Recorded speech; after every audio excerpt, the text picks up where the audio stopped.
আসসালামু আলাইকুম, ফাতেমা কিচেন থেকে আপনাদের স্বাগতম। তো আমি আজকে কাতল মাছ দিয়ে সিমের বিচি রান্না করে নেব।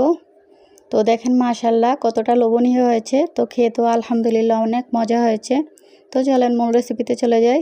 তো আমি এখানে মাছগুলো কেটে ধুয়ে পরিষ্কার করে রেখেছি, আর এখানে সিমের বিচিগুলো একটু বাফিয়ে নিয়েছি। তো এখন মাছের সাথে দিয়ে দিচ্ছি লবণ, হলুদ, মরিচ দিয়ে এগুলো একটু মাখিয়ে নেব।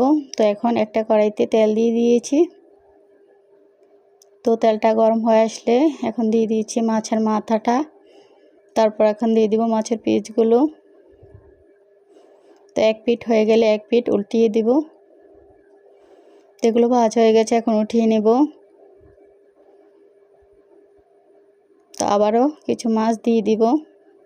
তো ভাজা হয়ে গেছে, এগুলো উঠিয়ে নিয়েছি। তো একই তেলের মধ্যে এখন দিয়ে দিচ্ছি পেঁয়াজ কুচি, দিয়েছি কিছু মেথি, তো দিয়ে দিচ্ছি 2 চামচ রসুন বাটা,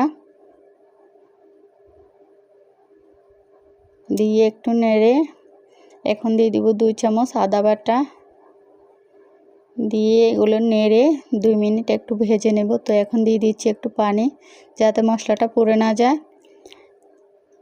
2 চামচ দিয়েছি হলুদের গুঁড়া, 1 চামচ দিয়েছি মরিচের গুঁড়া। আমরা ঝালের পরিমাণ কম খাই তাই কম দেই। তো এখানে হচ্ছে 1 চামচ দিয়েছি ধনিয়ার গুঁড়া, 1 চামচ জিরে গুঁড়া, 1 চামচ দিয়েছি মাছের মশলা রাঁধুনি। তো দিয়ে দিয়েছি স্বাদ মতো লবণ। তো এখানে দিয়ে দিচ্ছি কাঁচামরিচ। তো দিয়ে মশলাটাকে কষিয়ে নেব। তো এখন দিয়ে দিচ্ছি টমেটো। মশলাটা কষানো হয়ে গেলে পর্যায়ে দিয়ে দেব সিমের বিচিগুলো, দিয়ে আবারও কষিয়ে নেব। তো এইভাবে সিমের বিচি রান্না করলে অনেক মজা হয়। তো এখন পরিমাণ মতো পানি দিয়ে দিব সিমের বিচিগুলো সিদ্ধ হওয়ার জন্য।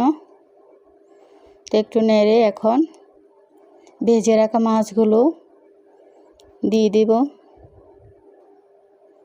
তো মাছগুলো দেওয়া হয়ে গেছে। তো এখন উপর থেকে আরও কিছু টমেটো দিয়ে দিয়েছি। তো দিয়ে একটু ঢাকনা দিয়ে রেখেছি। তো ঢাকনা সরিয়ে আবার একটু নেড়ে দেব।